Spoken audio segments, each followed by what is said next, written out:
I just got the worst nosedive of my life on my Onewheel GT and I lived. Yes!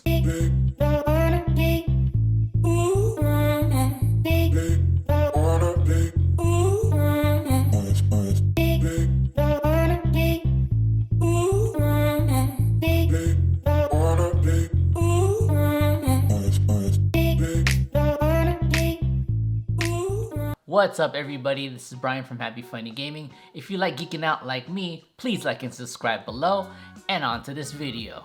As what it says in the beginning, I did nosedive on my Onewheel GT. This is my third time right now. This was the worst crash that I had on my Onewheel GT, so let me explain. I'm riding my Onewheel GT like usual, but I ended up starting to ride the Onewheel GT at 70%.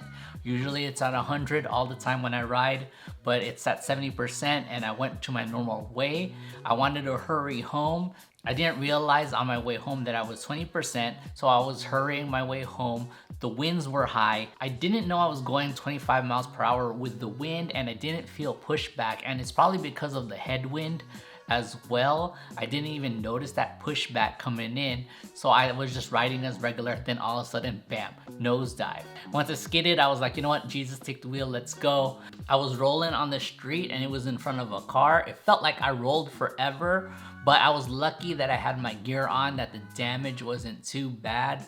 I had my helmet on right here, the TSG Pass. I don't usually wear this, but it's a little bit colder in California, so I needed something to probably wear, so I wore it to warm myself up. I'm glad I did. One of the damages was right here. If you could see it right there, and scratches right here.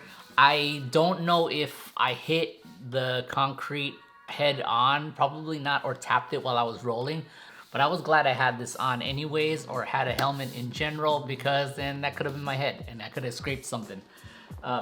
Because whenever I go on my Onewheel GT, because of this risk of the nosedive or just accidents or just me being clumsy in general, I am fully geared. I wear a helmet, I wear full wrist guards, I wear knee pads, and I also have a jacket, an armor jacket by Lazy Rolling, and it has damage check on my hoodie, which is by Lazy Rolling. It's my armored hoodie, and after the crash I checked it, and if you look, there's little holes right here. That was from my crash, which is okay, not a big deal. On my wrist right over here, I dropped it and it's a big hole right here on the wrist. But what's awesome is, if you see that yellow, I believe that's Kevlar, so nothing went through there and actually damaged my skin where my wrist or my arm was right over here. See that? I think that's DuPont Kevlar. Nothing went through, so I didn't get any damage on my skin here. It's fully padded. It has shoulder pads and elbow pads. My knee pad ripped up. My damage was very minimal. It could have been worse. I did not have road rash. My only real damage on that time was my fingers. These two fingers right here. It was bleeding. It looked like someone took a knife and just sliced my bottom two fingers. It bled forever. Actually, I was like about 2 blocks away from my house, and while going to my house, I was dripping blood. It did stop eventually when I put pressure on it and left pressure on there for a while, and it took a while to heal, but that was all the damage. Everything's good. Next day, my lower back was sore because of that sudden impact, but that was it, and I was just glad that I had my gear on. This video is just to show you my experience with that nosedive of going 25 miles per hour.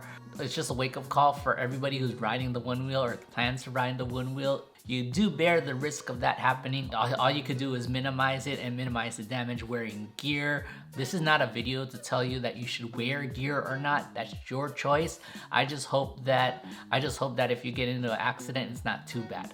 Lesson learned. I know that when there's high wind, to probably be wary and slow down. It's always been hard for me to gauge how fast I'm going on the Onewheel, and it's probably because I have an electric longboard that goes over 28 miles per hour. That anything between there feels kind of slow to me, so I need to be wary, and if I think that it's slow, I need to slow down more maybe. Other than that, I'm still stuck riding the Onewheel GT. I'm having fun with it. I want to know, has your Onewheel GT ever nosedove on you, and have you ever gotten injured from it? Please comment below. This is Brian from HappyFunnyGaming, and I'll see you guys in the next video.